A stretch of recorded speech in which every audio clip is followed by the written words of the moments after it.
Hello good morning friends, आप लोग कैसे हैं? आशा करता हूँ बहुत अच्छे होंगे। तो डेली की तरह आपका मध्यकालीन भारतीय इतिहास जीएस दृष्टि में आज आपका पॉइंट है मध्यकालीन इतिहास में सल्तनत काल विविध है कुछ और एवं मुगल वंश की अगला है। मुगल वंश की चर्चा करेंगे हम। ये हिस्ट्री क्लास 14 नंबर क्लास होगा और हम 2 या 3 दिन लगभग क्लास गैप हो गया, इसके लिए हम माफ़ी चाहते हैं। और आगे हम डेली की तरह आपको डेली वीडियो मिलेगी। चलिए तो आगे देखते हैं। तो चलिए फ्रेंड दिखाते हैं सल्तनत काल में कुछ विविध पॉइंट है, वो कुछ चर्चा करेंगे। उसके बाद हम लोग आगे मुगल वंश के बारे में पढ़ेंगे। चलिए देखते हैं। राज्य कुछ बताते हैं और उसके शासक बताते हैं।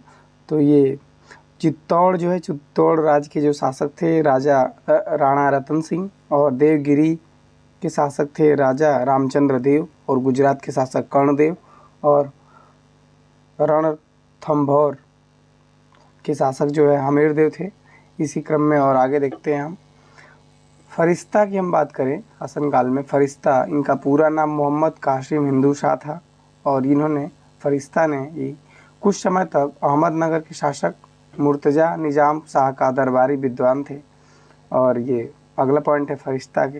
तारीख फरिश्ता पुस्तक इन्होंने लिखी, इसमें बीजापुर के शासक इब्राहिम आदिल शाह को समर्पित है ये पुस्तक। और अगला है आपका ये तहकीक हिंद, इसकी रचयिता की बात करें तो अलबरूनी, ये अरबी भाषा में इसका रचना किया इन्होंने। और ये तहकीक हिंद जो है अंग्रेजी अनुवाद में इसे एडवर्ड साची कहा जाता है, और हिंदी अनुवादक इसे रजनीकांत शर्मा इसे हिंदी अनुवादक माना गया थे, और अंग्रेजी अनुवादक एडवर्ड साची। और इसी क्रम में हम आगे देखते हैं। कृति स्तंभ की हम बात करेंगे तो राणा कुंभा द्वारा मालवा विजय के उपलक्ष्य में इसका निर्माण कराया गया कृति स्तंभ की, और जैता द्वारा निर्मित किया गया इसे। और प्रशस्तिकार जो है अत्रि और महेश को माना जाता है। चलिए इसी क्रम में हम रियासत और शासक की बात करते हैं। तो इसी क्रम में आगे देखते हैं। तो हम रियासत और शासक की बात करेंगे। तो इसमें देवगिरी के शासक जो है शंकर देव थे, और वरंगल के शासक जो है प्रताप रुद्र देव द्वितीय थे, और मदुरा के शासक जो है वीर पांड्या थे, और होयसल के शासक जो है वीर बल्लाल थे। चलिए इसी क्रम में हम लोग आगे देखते हैं। युद्ध की हम बात करेंगे तो इसका वर्ष देखेंगे। तो जो चंदावर का युद्ध हुआ था, पहले हम देख लें, क्रम वाइज देखते हैं। इसी क्रम जो चंदावर का युद्ध हुआ था ये 1194 ईस्वी में हुआ था, और उसके बाद जो है तैमूर का आक्रमण हुआ 1398 ईस्वी में, और उसके बाद घाघरा का युद्ध हुआ 1529 ईस्वी में, और तालीकोटा का युद्ध हुआ 1565 ईस्वी में। कुछ महत्वपूर्ण पॉइंट है, हम उसको फोकस करते हैं। नोट में जो है होयसल राजवंश की राजधानी द्वार समुद्र का वर्तमान नाम हालेविड है, जो कर्नाटक के हासन जिले में स्थित है। ठीक है। और अगला पॉइंट है आपका हाडेविड के वर्तमान मंदिरों में विख्यात मंदिर किसका है? तो ये होयसलेश्वर का प्राचीन मंदिर विख्यात है। और अगला पॉइंट है आपका बेलूर में अवस्थित यानी स्थित होयसल काल में निर्मित चेन्नाकेशव मंदिर का निर्माण प्रारंभ किसने करवाया था? तो ये विष्णुवर्धन यानी कि होयसल वंश का शासक था विष्णुवर्धन इन्होंने करवाया था। आगे देखते हैं हम। कुछ प्रशासनिक विभाग है, इसके प्रारंभकर्ता शासक यानी कि कौन इसे प्रारंभ किया? तो प्रशासनिक विभाग में हम बात करते हैं दीवाने मुत्कराज, ये जो है राजस्व विभाग में इसका था। यहाँ पे इसके प्रारंभकर्ता शासक जो है अलाउद्दीन खिलजी हैं। अगला विभाग है दीवाने ए रियासत, ये बाजार नियंत्रण विभाग था। इसका प्रारंभकर्ता जो है अलाउद्दीन खिलजी को ही माना जाता है। और आगे है दीवाने ए अमीर कोही, ये कृषि विभाग से संबंधित था। इसके प्रारंभकर्ता मोहम्मद बिन तुगलक। और अगला है दीवाने खैरात, ये दान विभाग से संबंधित था। इसके प्रारंभकर्ता जो है फिरोज शाह तुगलक थे। और अगला प्रशासन विभाग था दीवाने बंदगान, ये जो है दास विभाग से संबंधित था, और इसके प्रारंभकर्ता शासक जो है फिरोज शाह तुगलक इनको भी माना गया है। आगे चलते हैं हम। कुछ महत्वपूर्ण पॉइंट हैं उसको हम देखते हैं। महमूद गजनवी के दरबार के प्रसिद्ध विद्वान एवं कवि फिरदौसी को दी गई उपाधि कौन सी इनको उपाधि दी गई थी? तो पूर्व का तोमर की इन्हें उपाधि दी गई थी। फरिश्ता की पुस्तक तारीख फरिश्ता का एक अन्य नाम क्या था? तो गुलशन इब्राहिमी, ये गुलशन इब्राहिमी इनका पुस्तक का अन्य नाम था। आगे आपका लास्ट पॉइंट है सल्तनत काल में इक्तादारों द्वारा सरकारी खजाने में जमा की जाने वाली अतिरिक्त राशि कहलाती थी। तो ये क्या कहलाती थी? तो फवाजिल या फाजिल कहलाती थी। तो चलिए आज का यही पॉइंट ये यहाँ का समाप्त हुआ सल्तनत काल का, और आगे हम चर्चा करेंगे हाँ जी, मुग़ल वंश यानी कि मुग़ल वंश का हम स्टार्ट करवाते हैं और इसमें पहला शासक है बाबर। तो बाबर की हम चर्चा कर रहे हैं, जैसे कि आप लोग देख रहे हैं। तो देखिए, तुर्कों का चगताई शाखा से संबंधित था ये, बाबर की हम बात कर रहे हैं। और इसका बाबर का पूरा नाम जो है जहरुद्दीन मोहम्मद था इसका पूरा नाम बाबर का। और इनके पिता का नाम जो है उमर शेख मिर्ज़ा था और माता का नाम कुतलुक निगार खां इसके माता का नाम था। और ये जो है शर-ए-पुल का युद्ध जो है 1500 ईस्वी में किया था। इसमें शहबानी खां से परास्त हुआ इन्होंने और शहबानी खां द्वारा तुलगमा पद्धति का प्रयोग किया गया था। और आगे हम चलते हैं, इसकी बात करते हैं। 1507 ईस्वी में इन्होंने मिर्ज़ा की जो उपाधि का त्याग किया, उपाधि जो मिर्ज़ा की उपाधि धारण की थी इसका त्याग किया और नई उपाधि यानी कि बादशाह धारण किया, इसकी नई उपाधि थी। और इन्होंने पानीपत का प्रथम युद्ध जो है 21 अप्रैल 1526 को हुआ। इसमें तुगलमा युद्ध नीति का प्रयोग किया। इसमें इब्राहिम लोदी के विरुद्ध पहला पानीपत का प्रथम युद्ध हुआ था। और 27 अप्रैल 1526 बाबर ने स्वयं को बादशाह घोषित कर भारत में मुग़ल साम्राज्य की नींव रख दी।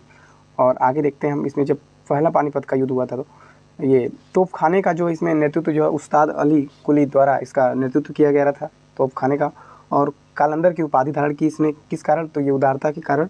और पानीपत के प्रथम युद्ध में जो है तोपों का सर्वप्रथम प्रयोग हुआ था बाबर के द्वारा। और इसके बाद अगला युद्ध हुआ, खानवा का युद्ध हुआ था, ये 16 मार्च 1527 ईस्वी में। इसमें जो है बाबर और राणा सांगा के मध्य खानवा का युद्ध हुआ था और बाबर द्वारा जिहाद की घोषणा की गई थी। इस युद्ध में विजय प्राप्ति के पश्चात बाबर गाजी जो उपाधि है ये काफिरों को मारने वाला की धारण उपाधि है। और इसी क्रम में ये गाजी की उपाधि धारण की। फिर इसके बाद हम देखते हैं खानवा के युद्ध के बाद जो है घाघरा का युद्ध हुआ। इसमें 6 मई 1529 ईस्वी में हुआ। ये बाबर बनाम महमूद लोदी के विरुद्ध हुआ। यहाँ पे आत्मकथा जो है बाबर की, ये तुजुक ए बाबरी, ये बाबरनामा जो है ये आत्मकथा है इसकी। बाबरनामा की हम बात करें तो ये तुर्की भाषा में रचित है और ये इसमें 2 हिंदू राजाओं का भी उल्लेख है, मेवाड़ और विजयनगर। ये जो है बाबरनामा ये फारसी भाषा में अनुवाद इसका कौन किया, तो अब्दुल रहीम खाना ने इसका फारसी भाषा में अनुवाद किया। तो इसी क्रम में हम और आपको बता देते हैं कि 26 दिसंबर 1530 ईस्वी को बाबर की मृत्यु हो गई और उसे आगरा के आरामबाग में दफनाया गया। और जो है अकबर के समय बाबर की कब्र को आगरा से काबुल स्थानांतरण कर दिया गया, क्योंकि बाबर की यह इच्छा थी कि उसे काबुल में दफनाया जाए। और हम आगे बात करते हैं अगले शासक की, हुमायूं की बात करेंगे और यहाँ पे शेर शाह, दोनों की बात करेंगे। तो जैसे कि हम देखते हैं हुमायूं जो है बाबर के पुत्रों कामरान, अस्करी एवं हिंडाल में हुमायूं ज्येष्ठ पुत्र था, सबसे बड़ा पुत्र था। और यहाँ पे माहम बेगम ये माँ थी। और 1532 ईस्वी में जो है चुनार दुर्ग पर प्रथम आक्रमण किया इन्होंने। और दूसरा पॉइंट है, शेर खां द्वारा हुमायूं की अधीनता स्वीकार की गई, शेर खां द्वारा। और 4 प्रमुख युद्ध हुए जिसमें हम क्रम वाइज आपको दिखाते हैं। पहला हुआ देवरा यानी कि 1532 ईस्वी में, इसमें हुमायूं विजेता हुआ। और दूसरा हुआ चौसा का युद्ध, इसमें जो है 26 जून 1539 ईस्वी में ये यहाँ पे शेर खां विजेता हुआ। और अगला है आपका कन्नौज यानी कि बिलग्राम और कन्नौज दोनों बोला जाता है, ये 27 मई 1540 ईस्वी में हुआ। इसमें हुमायूं शेर शाह से परास्त हारा था। और अगला आपका है सरहिंद का युद्ध हुआ जिसमें 22 जून 1555 ईस्वी में, इसमें हुमायूं विजयी हुआ। और आगे चलते हैं हम शेर शाह सूरी की बात करते हैं। तो शेर शाह की हम बात करेंगे तो फरीद इसका बचपन का नाम फरीद था। और सुधार क्षेत्र इन्होंने बहुत सारे सुधार किए थे, जैसे राजस्व में सुधार किया था, प्रशासनिक में सुधार किया था, सैनिक एवं करेंसी प्रणाली में सुधार किया था इन्होंने, शेर शाह ने। और ये बंगाल जो सरकारों यानी कि जिलों में विभक्त था बंगाल। और ये इन्होंने शेर शाह ने शुद्ध सोने, चांदी एवं तांबे के सिक्के का प्रचलन भी कराया था। चांदी का रुपया जो है तांबे का दाम 1 संबंध में 64 था इसका। और इन्होंने जो है कालिंजर विजयी जो है अंतिम विजयी था। इसमें शेर शाह की मृत्यु जो है 22 मई 1545 ईस्वी में हुई। और इसका मकबरा, शेर शाह का मकबरा की हम बात करें तो सासाराम बिहार में है। कृषकों को सहायता के लिए इन्होंने दिया था पट्टा और काबूलियत। और आगे तक चलते हैं हम, दिल्ली स्थित पुराना किला के भवनों का निर्माण इसने कराया था शेर शाह ने। और सड़क के आजम यानी कि ग्रैंड टैंक रोड का भी निर्माण कराया था, जीटी रोड जो है। और जीटी रोड कौन कौन था, तो ये सोनारगांव बंगाल, ये भारत से लाहौर पाकिस्तान तक था, इसने जीटी रोड का निर्माण करवाया। आगे हम अगले शासक की बात करते हैं तो अकबर की हम बात करेंगे। तो अकबर का जन्म जो है 15 अक्टूबर 1542 ईस्वी में हुआ। और 1556 ईस्वी में इन्होंने बादशाह घोषित कर दिया गया अकबर को। और इसके जो है बैरम खां की हम बात करें, इसका नेतृत्व ये संरक्षक जो है बैरम खां थे, ये वकील नियुक्त थे और संरक्षक थे। खाने खाना की उपाधि धारण की थी बैरम खां ने। और आमेर के राजा बिहारी मल की पुत्री हरखा बाई से विवाह हुआ इनका अकबर का। और सलीम यानी कि जहांगीर का जन्म हुआ, अकबर का बेटा सलीम यानी कि जहांगीर का जन्म हुआ। और अकबर के हम समर्थक की बात करें तो चिश्तिया संप्रदाय का था ये समर्थक। और 1562 ईस्वी में जो है दास प्रथा समाप्त किया इन्होंने। 1563 ईस्वी में तीर्थ यात्रा का जो कर लगता था उसे समाप्त किया। और 1564 ईस्वी में जजिया कर समाप्त कर दिया इन्होंने, बहुत सारे कर समाप्त किए। इसी क्रम में हम और देखते हैं, बाल विवाह एवं सती प्रथा को रोकने का अकबर ने प्रयास किया। अकबर के बारे में हम और बात करते हैं, कुछ महत्वपूर्ण तथ्य है, देखिए जैसे देख रहे हैं आईने दहशाला, ये क्या है? अकबर द्वारा अपने शासन के 24वें वर्ष प्रारंभ किया गया आईने दहशाला। वास्तविक प्रणेता जो है टोडरमल थे इसके, और अन्य नाम इसका क्या था? टोडरमल बंदोबस्त इसका अन्य नाम था। और आगे देखते हैं हम, तौहीद ए इलाही, ये अन्य नाम इसका दीन ए इलाही था। 1582 ईस्वी में, इधर से पढ़ना चाहिए था हमको, 1582 ईस्वी में इसकी स्थापना की गई। और धर्मों के मूल सिद्धांत सम्मिलित हैं इसमें, सम्मिलित कर इसे सर्वमान्य बनाने का प्रयास किया गया। और वास्तव में सूफी सर्वस्ववाद पर आधारित एक विचार पद्धति है। इसमें तौहीद ए इलाही की हम बात करते हैं तो प्रधान पुरोहित जो है अबुल फजल थे, और हिंदुओं में केवल बीरबल द्वारा स्वीकार किया गया इसे। आगे हम ये देखते हैं, मीर बख्शी की हम बात करेंगे तो सैन्य विभाग का प्रमुख था ये, और सैन्य वेतन और संगठन का कार्य किया था इन्होंने, मीर बख्शी ने। और 1573 ईस्वी में ये घोड़े दागने की प्रथा का अपना प्रचलन किया इसने। और 1574-75 ईस्वी में मनसबदारी व्यवस्था के आधार पर सैन्य संगठन किया। और आगे हम देखते हैं मनसबदारी व्यवस्था, यानी कि जो अकबर के समय मनसबदारी व्यवस्था थी उसकी हम बात करेंगे। तो जो मनसब यानी कि श्रेणी पद, उच्च पद इसे मनसब, और मनसबदार जो है श्रेणी पद या प्राप्त अधिकारी को मनसबदार कहा जाता था। दशमलव प्राणी पर आधारित थी इसकी मनसबदारी व्यवस्था, और मध्य एशिया से आयातित था ये। और शासनकाल के 11वें वर्ष प्रारंभ हुआ मनसबदारी व्यवस्था का। और 3 प्रकार से था ये मनसबदारी व्यवस्था, जैसे मनसबदार, अमीर, अमीर आजम, ये 3 प्रकार से इसकी व्यवस्था थी। और हम बात करेंगे, कुछ महत्वपूर्ण प्रश्न है, परीक्षा उपयोगी तथ्य। ये पर्सी ब्राउन ने तुर्की सुल्तान के महल को कहा है, क्या कहा है? स्थापत्य कला का मोती कहा है। अकबर की गुजरात विजय के बाद सीकरी को दिया गया नया नाम तो फतेहपुर सीकरी, सीकरी का जो नया नाम दिया गया फतेहपुर सीकरी। अकबर ने सिकंदरा का नया नाम क्या रखा? बहिस्ताबाद। सिकंदरा का जो है नाम रखा नया नाम बहिस्ताबाद। अकबर ने अनुवाद विभाग की स्थापना की फैजी की अध्यक्षता में। और आगे देखते हैं, इंग्लैंड की रानी एलिजाबेथ प्रथम का समकालीन भारतीय शासक था तो ये अकबर था। अमेरिका की खोज का उल्लेख किया गया है, अब्दुल फजल ने। कौन किया है? अब्दुल फजल ने अमेरिका की खोज का उल्लेख किया है। और इबादत खाने की स्थापना हुई 1575 ईस्वी में फतेहपुर सीकरी में। और इसी क्रम में हम आगे देखते हैं, और यहीं से अकबर का कार्यकाल। अकबर की हम बात करें तो 1605 ईस्वी में डायरिया के कारण, इसे डायरिया हो गया था, डायरिया के कारण अकबर की मृत्यु हो गई। और इसके बाद हम अगले शासक जहांगीर की हम बात करेंगे। तो देखिए जहांगीर के बारे में हम लोग देखते हैं तो जन्म इसका 30 अगस्त 1569 ईस्वी को हुआ।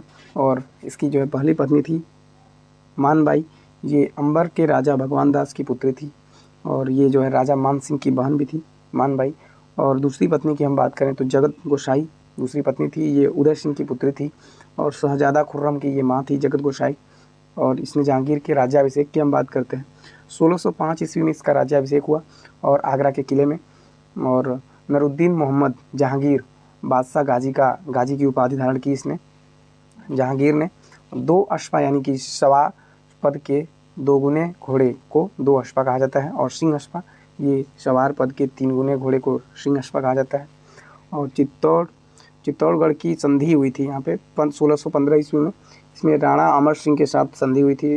राणा ने मुगल बादशाह की अधीनता स्वीकार की और जहांगीर ने राणा को चित्तौड़ वापस कर दिया। और हम आगे देखते हैं जुनता दल की हम बात करेंगे। नूरजहां ने जहांगीर से विवाह के बाद बनाया इसके जुनता दल। अन्य सदस्य इसमें कौन कौन थे देखते हैं। इत्मादुद्दौला और इसे मिर्ज़ा गियास बेग और असमत बेगम थे, और असफ खां थे सदस्य इसके, और शहजादा खुर्रम थे सदस्य जुनता दल के। आगे देखते हैं शिष्टमंडल की हम बात करेंगे तो विलियम हॉकिंस ये पहला अंग्रेज शासक था। इस ईस्ट इंडिया कंपनी का राजदूत तथा प्रतिनिधि से माना गया है और मुगल दरबार में उपस्थित होने वाला प्रथम अंग्रेज था विलियम हॉकिंस। और जहांगीर द्वारा इंग्लिश खां की उपाधि प्रयत्न यानी प्राप्त किया था विलियम हॉकिंस ने। और अगला अंग्रेज सर थॉमस रो की हम बात करेंगे। ब्रिटेन के राजा जेम्स प्रथम के दूत था ये और अजमेर में जहांगीर के दरबार में उपस्थित हुआ इन्होंने और बादशाह के साथ शिकार भी खेलने गया सर थॉमस रो ने। और अगला अंग्रेज शासक है फ्रांसिस्को पेल्सर्ट यानी कि इन्होंने डच पर्यटक था ये और रिमांस्ट्रेंटी ये पुस्तक थी इसकी। और आगे हम देखते हैं स्थापत्य साहित्य चित्रकला की हम बात करेंगे। जहांगीर के सर्वोत्कृष्ट चित्रकार कौन कौन थे? तो उस्ताद मंसूर थे, पश्चिम विशेषज्ञ चित्रकार थे ये। अब्दुल हसन थे, ये व्यक्ति चित्र में महाभारत हासिल किए थे ये। तुजू के जहांगीरी जो है ये जहांगीर की आत्मकथा थी तुजू के जहांगीरी, ये फ़ारसी में थी। और जहांगीर का मकबरा जो है शहदरा यानी कि लाहौर में है ये। और एतमादुद्दौला का मकबरा जो है अपने पिता मिर्ज़ा गियास बेग की याद में बनवाया था, ये नूरजहाँ ने बनवाया था इसे, एतमादुद्दौला का मकबरा। और पूर्णतया संगमरमर द्वारा निर्मित है ये पहली कृति और पितरादूर का प्रयोग किया गया था यहाँ पे। और इसी क्रम में आज का ये वीडियो यहीं समाप्त होता है। कल हम बात करेंगे इसके अगले शासक शाहजहाँ की। तो चलिए दोस्तों, आज के लिए इतना ही। जय हिंद।